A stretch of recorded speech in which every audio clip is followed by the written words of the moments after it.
Muchas gracias, Jorman. Gratificante activación de cuerpo. Yo estoy muy cansado. Si pudiese hacer deporte, lo hubiera hecho para activarme y despertarme un poco. ¿Qué te pasó? ¿Por qué no te recargas? Sí, en un rato lo hago. Es que estoy tan cansado que imagínate, hasta me da pereza recargarme. Pero cuéntame primero de tus amigos. Pues Claudia y Pedro terminaron su relación. ¿Qué? Pero decían que eran la pareja perfecta, el uno para el otro. Más adelante te cuento lo que ocurrió. Ahora mejor aprovechemos que en casa están con el cuerpo activo y comencemos con el programa. Vamos. Bien, amigas y amigos, durante esta experiencia de aprendizaje hemos ido analizando la situación y el trato que recibieron las mujeres en la época colonial, en distintos ámbitos, como en la familia, convento, matrimonio e iglesia. De igual manera, se ha ido reflexionando sobre cómo han cambiado los roles asumidos por las mujeres a lo largo del tiempo, y cómo ahora vemos un trato diferente al de la época. Pero también debemos identificar qué aspectos permanecen en la actualidad. Veamos qué piensa al respecto el destacado grupo de estudiantes que nos acompaña hoy. Hoy nos acompañan Yamile de Lima. Hola, Jonathan. Pedro de Amazonas. Hola, Jonathan. Carmen Rosa de Lima. Hola, Jonathan. Y Moisés del Callao. Hola, Jonathan. Amigas y amigos, bienvenidas y bienvenidos. Tema valioso el de estas últimas semanas para las mujeres y hombres del Perú. Queremos escuchar sus opiniones, así que empecemos. ¿Qué opinan sobre el trato hacia la mujer en la época colonial? Bueno, personalmente creo que la época del virreinato donde se vivió todo esto hacia la mujer fue una época claramente muy dura, pero también fue una época muy importante, ya que si estas cosas no hubieran sucedido anteriormente, quizás estuvieran sucediendo en el tiempo presente o en el futuro. Los errores que se cometieron en el pasado ya no se van a volver a cometer en el presente, ¿no? Ya que ahora tenemos autoridades que están a favor de las mujeres, que ayudan que la igualdad de género en la población esté cada vez más fuerte. Ahora podemos ver a mujeres que se desarrollan muy bien en el ámbito laboral y en el ámbito personal.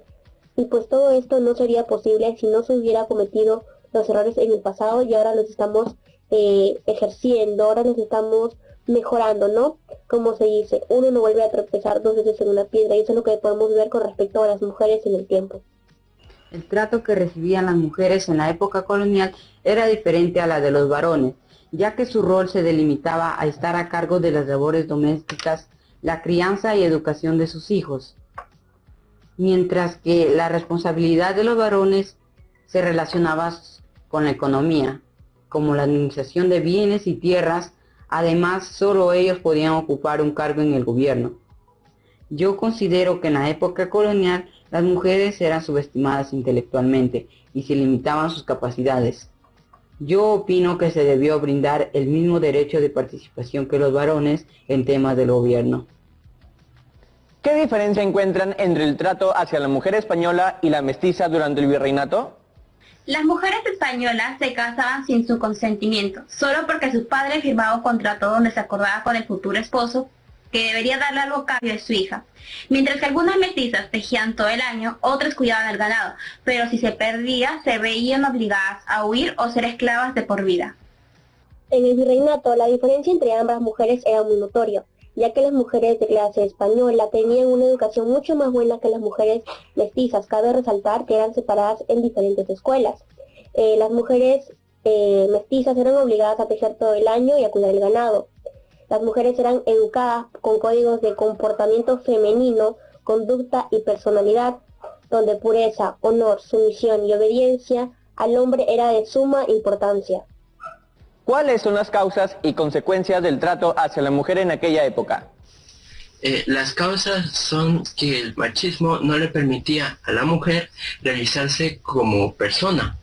Y las consecuencias es que el machismo, que por el machismo la mujer era reprimida al no poder alcanzar sus metas más soñadas. Una de las causas sería el machismo, ya que se creía que ciertas conductas eran netamente masculinas. Una de las consecuencias es que se creía que las mujeres necesitaban al varón para tener estabilidad emocional y económica. ¿Cómo reflexionar sobre esa época en la historia? Yo considero que el comportamiento del hombre en esa época era un tanto machista debido a que consideraban que eran superiores a las mujeres en tanto capacidad e inteligencia. Las mujeres no tenían derecho a ejercer un voto, a tomar decisiones de sí mismas, como el casarse con una persona. Las personas que decidían con quién se casaban sus hijas eran los padres, debido a que tenían la diferencia de clases sociales. Una mujer mestiza no se podía casar con un español, o una española no se podía casar con un hombre que sea de bajos recursos económicos, en este caso los indígenas. También había una diferencia entre dos mujeres, las mujeres mestizas y las mujeres españolas. Las mujeres españolas tenían una educación mucho más avanzada y más compleja que las mujeres mestizas, que ellas estaban obligadas a tejer por años ropas, abrigos para las personas de nivel alto, y pues todo esto conlleva a que haya una gran diferencia entre las mujeres y los hombres, y otra diferencia entre las mujeres mestizas y las mujeres españolas. Yo opino que se puso mucho en contradicción la importancia de la mujer en esa época, ya que no conocían las capacidades que podía llegar a tener una mujer en tanto a lo que se refiere a educación, política y entre otras cosas. La época colonial no fue un buen tiempo para la mujer, ya que existía una desigualdad de género, donde el hombre era superior y la mujer debía ser sumisa y tener la misma ideología que ellos. ¿Cómo cambiar las situaciones que aún permanecen en la sociedad y que generan desigualdad entre hombres y mujeres? Podemos cambiar las situaciones dándole más protagonismo a las mujeres en todos los campos de la sociedad, sin subestimar sus capacidades. Si bien es cierto, las mujeres eran educadas para ser buenas esposas y su mayor propósito de vida era ser madre. Con el paso de los años esto ha ido cambiando. Sin embargo, en algunos países que aún se mantienen estos pensamientos machistas. Yo considero que se puede cambiar la mentalidad de las personas que aún mantienen estos ideales a través de la educación. Opino que una buena educación es fundamental para construir una mejor sociedad. Gracias, chicas y chicos. Interesante todo lo mencionado. Espero que en casa les haya ayudado a reflexionar y sacar sus propias conclusiones. Bien, Rebot, es hora de contar con la ayuda de la profesora Jessica. ¿Está ahí, profesora? Gracias por el pase, querido Jonathan. Cerramos la semana con esta actividad muy valiosa para mujeres y hombres de todas las edades. El programa de hoy se titula Analizamos y reflexionamos sobre el trato a las mujeres en el Perú colonial y tiene como propósito construir una explicación sobre el trato a la mujer en el orden colonial hispanoamericano entre los siglos XVII y XVIII, distinguiendo entre las diversas causas y consecuencias de este proceso.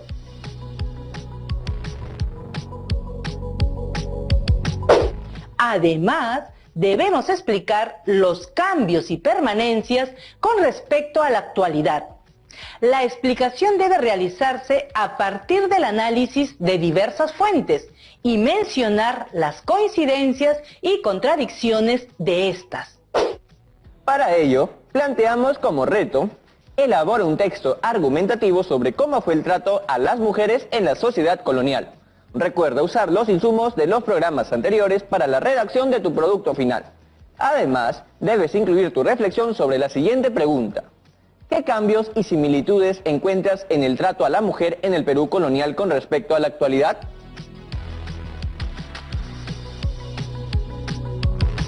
Bien, Jonathan. Arranquemos el programa con la siguiente noticia. Leamos. Políticas públicas e iniciativas creadas para promover la igualdad. Podemos mencionar que en el 2017 se publicó la ley número 3079, que prohíbe la discriminación remunerativa entre hombres y mujeres. Y en el 2018 el Ministerio de Trabajo y Promoción del Empleo publicó la Guía de Igualdad Salarial. Además, existen algunas organizaciones que promueven el desarrollo de la mujer en el mundo laboral, como la Organización Internacional de Mujeres en Negocios, OWIT, la Asociación de Mujeres Batalla, AMUBA, y AEQUALES. Esta última es promotora del ranking PAR, el cual mide los avances de la equidad de género en las organizaciones.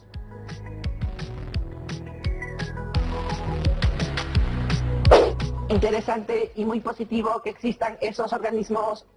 Así es. Si bien en los últimos 10 años se han dado avances en materia de igualdad de oportunidades entre hombres y mujeres en el ámbito laboral, todavía hay mucho camino por recorrer. Por eso es importante tomar en cuenta que tanto varones como mujeres permiten que las empresas aprovechen la variedad de pensamiento para innovar y tomar mejores decisiones, aumentar su reputación y tener una mayor penetración en mercados, donde la participación femenina está creciendo. En ese sentido, se debe trabajar por acortar y eliminar esa brecha, para impactar positivamente en la economía y en las organizaciones, pero sobre todo para que podamos vivir en una sociedad justa e igualitaria. ¿No, profesora? Correcto. Si nos trasladamos a la situación laboral de las mujeres en la colonia, identificaremos que las condiciones laborales han ido cambiando a lo largo del tiempo, pero también encontramos situaciones que aún prevalecen. Exacto, porque hay organizaciones que promueven la equidad de género, ¿no? Sin embargo, aún sigue siendo un reto para nuestro país lograr acabar con la brecha de esa desigualdad. Concuerdo contigo, es un reto aún. La estadística no miente. Jonathan, profesora, antes de continuar hablando de este tema, quiero recordarles cuáles son los criterios de evaluación para desarrollar la competencia. Construye una explicación sobre el trato a la mujer en el orden colonial hispanoamericano entre los siglos XVII y XVIII.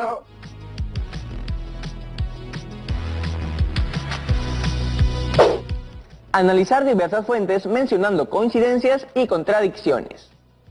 Distinguir entre las diversas causas y consecuencias considerando el contexto histórico. Explicar los cambios y permanencias respecto de la actualidad.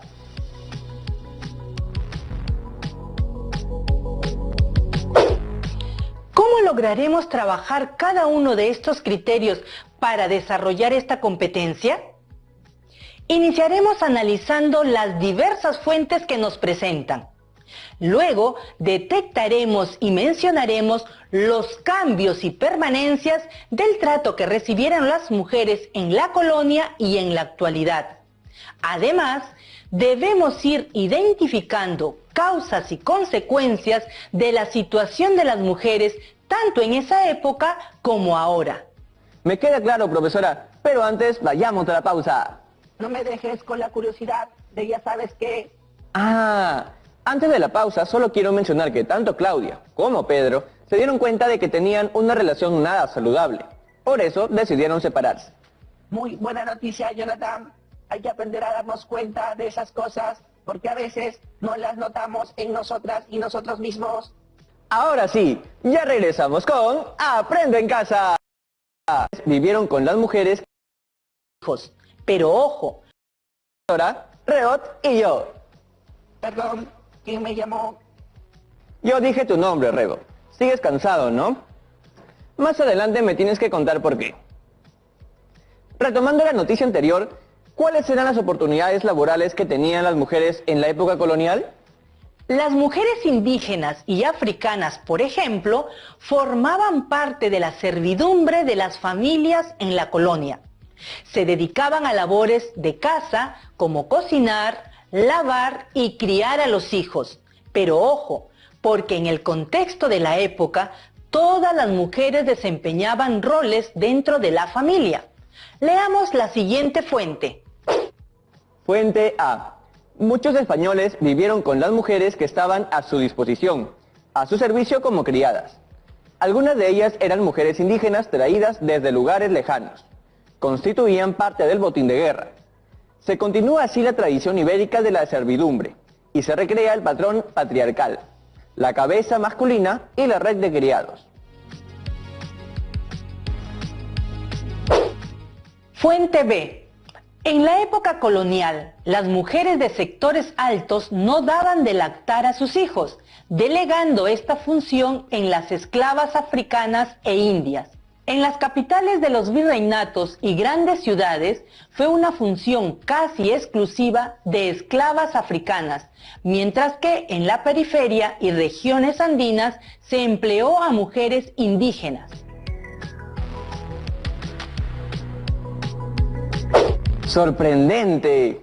Ambas fuentes mencionan que las mujeres como criadas se encargaban de las labores de casa. Por tanto, encontramos como coincidencias que dicha función prevalece en el tiempo, pues algunas mujeres aún desempeñan tales roles, aunque actualmente se ha ido revalorando dicha actividad. Sí, he escuchado acerca de cómo poco a poco se ha ido reconociendo derechos laborales como el sueldo mínimo, gratificación y CTS a las trabajadoras y trabajadores del hogar. Y existe una ley que defiende sus derechos. La siguiente fuente gráfica informa cuáles son los beneficios laborales que reciben hombres y mujeres que cumplen con tales roles a partir de la promulgación de la Ley de Trabajadores y Trabajadoras del Hogar. Es importante analizar los elementos contemplados en la ley, como contrato de trabajo, horas extras, seguridad de puesto, gratificaciones, vacaciones y CTS o compensación por tiempo de servicios. Así es. Esto permite que cada día se valore el trabajo realizado por las mujeres basado en las leyes. Además, este tipo de labores permiten observar una cierta independencia económica por parte de ellas, ¿no, profesora? De acuerdo, pero veamos cómo era la situación económica de las mujeres en la época colonial. Es importante retomar el concepto de dote que utilizamos en los primeros programas, pues en el caso del matrimonio y convento, constituía el conjunto de bienes o dinero que era entregado al futuro esposo o a la congregación religiosa a la que iba a pertenecer la mujer. Dicha información se reafirma en la siguiente fuente. Fuente C. La dote preparaba a la mujer para su salida del núcleo familiar original. La colocaba en condiciones óptimas para formar un nuevo hogar, para establecer un vínculo matrimonial. La dote era necesaria si se quería entrar al convento por la puerta grande, que era la otra única opción honorable para las mujeres de las clases dominantes de la sociedad colonial peruana de la época. Las mujeres recibían sus dotes de los propios progenitores, normalmente del padre. Ya veo. Entonces, la dote permitía que las mujeres establecieran un vínculo matrimonial o el ingreso al convento, volviéndolas dependientes del esposo o del convento. Existían algunas excepciones en las cuales las mujeres podían hacer uso de la dote. La dote pertenecía a las mujeres y aunque era administrada por los maridos, les otorgaba a ellas cierto grado de independencia económica durante el matrimonio y la viudez. Incluso se revertía a la mujer en determinadas circunstancias. Por ejemplo, si podía demostrar que el esposo la administraba mal o en casos de divorcio.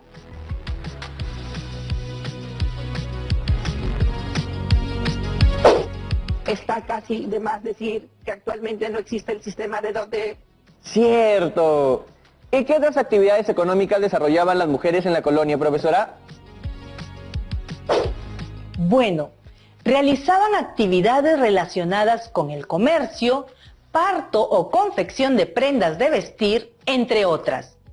La sociedad virreinal se caracterizaba por ser estratificada, es decir, una sociedad de clases según la procedencia étnica y condición social, pero esas labores las realizaban todo tipo de mujeres.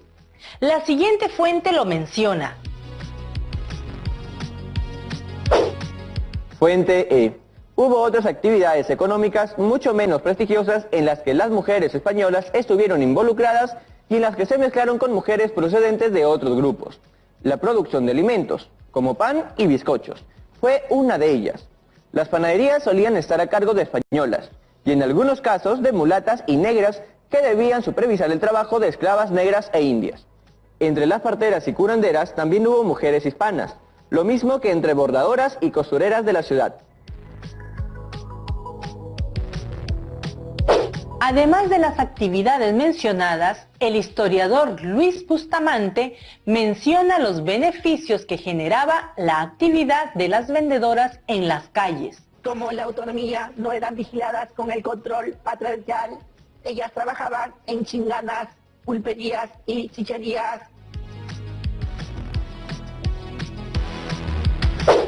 Entonces, las mujeres se desarrollaban en el ámbito privado, la casa, y en el público, o sociedad.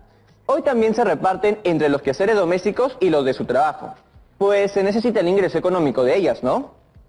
Esa situación no es ajena a la vivida en la época colonial. Las mujeres que trabajaron, incluso algunas tuvieron hasta 2 empleos, debieron compartir las labores propiamente domésticas y el manejo del hogar con el trabajo realizado fuera de su vivienda. Esto ocurría hasta con las mujeres que gozaban de mayor solvencia económica. Mis archivos digitales me dictan que las mujeres tenían que llevar sus actividades dentro de sus hogares para poder hacer las labores domésticas y comerciales a la vez. Buena estrategia. ¿Y se les permitía participar en el ámbito político? Leamos la fuente G. A ver, la legislación española prohibía la participación de mujeres en cargos públicos, así como participar en las cortes sin permiso de sus maridos, aunque siempre era posible que las mujeres apelaran a la autorización judicial.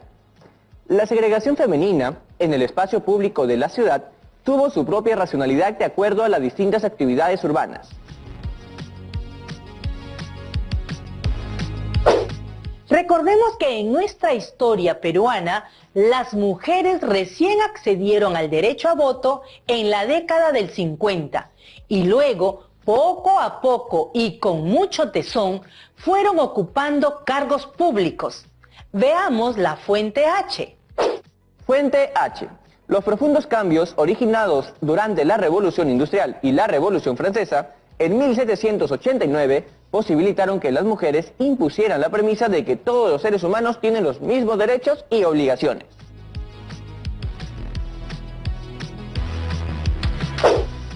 Con una educación más integral, la mujer hubiese alcanzado sus objetivos mucho antes, porque la capacidad y liderazgo la tenía y la tiene siempre como cualquier hombre.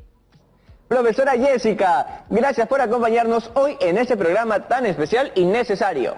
Hasta la próxima, profesora Jessica. Gracias a ustedes. Realmente me ha dado mucho gusto haber sido parte de esta experiencia. ¡Hasta la próxima! Estuvo muy interesante todo lo que hemos aprendido. Es importante observar que dentro de la historia peruana se han ido generando cambios que benefician a la actual situación de las mujeres.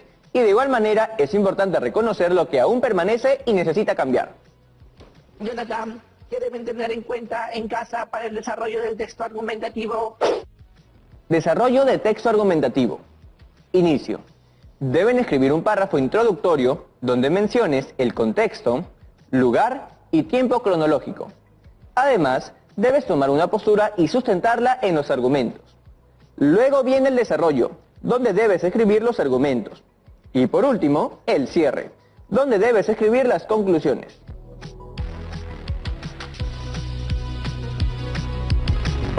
Bien, el día de hoy, ¿qué hicimos?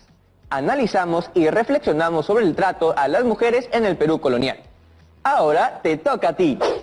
Finaliza tu texto argumentativo sobre este tema y recuerda usar los insumos de los programas anteriores para la redacción. Además, debes incluir tu reflexión sobre la siguiente pregunta: ¿qué cambios y similitudes encuentras en el trato a la mujer en el Perú colonial con respecto a la actualidad?